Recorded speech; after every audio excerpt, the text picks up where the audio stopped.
Well, from today, our under-16s are officially logged off from social media as the Australian government's ban on underage users begins. Gen Alpha saying goodbye to the platforms they know and love, all in order to protect them from an increasingly harmful digital ecosystem. As millions of Aussie kids adapt to the new norm, schools and parents are being urged to work together to make this transition as smooth as possible. Now, here's what the Prime Minister had to say on Sunrise this morning, and everybody is talking about this topic today. There will be bumps in the road. We know that that's the case, but we encourage parents to have those conversations with their children. Teachers will be having those conversations as well. Managing it. And it's a great thing. This hasn't come from the government either.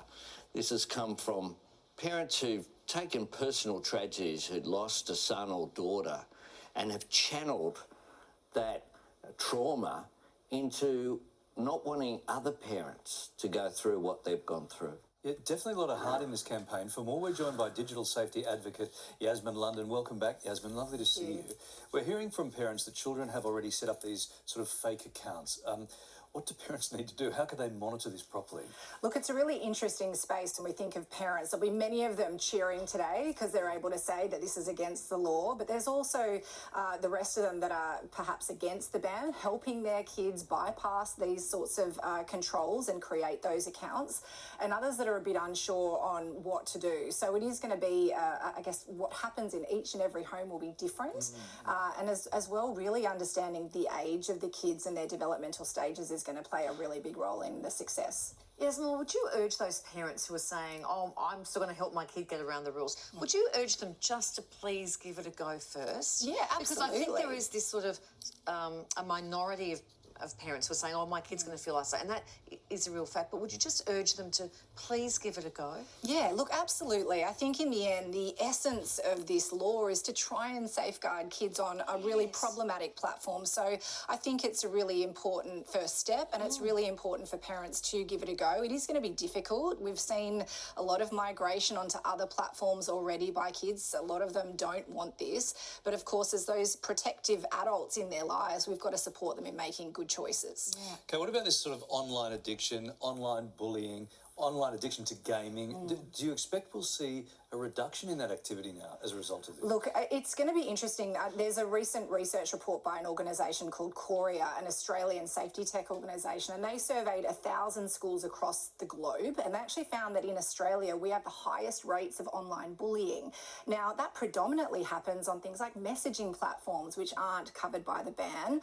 Gaming addiction, as you mentioned, Larry, was a really, really big issue too. That's not covered by the ban. And AI and chatbots and misinformation was another one. So we've got to be, encouraged by this legislation, but not have the airs and graces that it's going to solve everything, because it won't. Yeah, it's the infinite scrolling and the tailored algorithms, which make up so much of that social media and make it so much so addictive. Yeah. So should the government be sort of trying to broaden its scope? Absolutely. So there needs to be a phase 2 of this. We need to look at this holistically and how we can address the emerging trends, as I mentioned, like AI, the companion bots, the emotional attachment that we're starting to see with kids.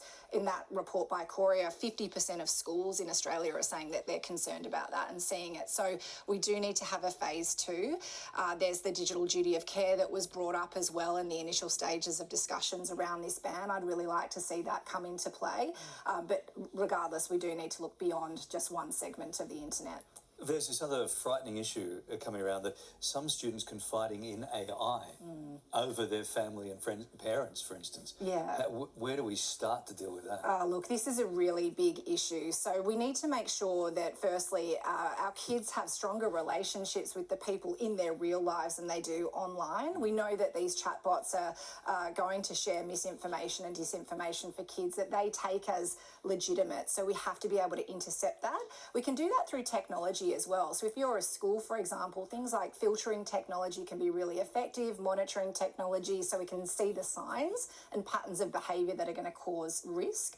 For parents as well, while they're not always perfect, things like parental controls can add that additional layer of support in addition to laws and regulations to help block them from, accessing chatbots, for example. And Yasmin, just before the segment started, you would like to urge parents to tell their kids not to be putting personal information out there now, Yes. because they're so concerned they're going to be cut off. Yeah.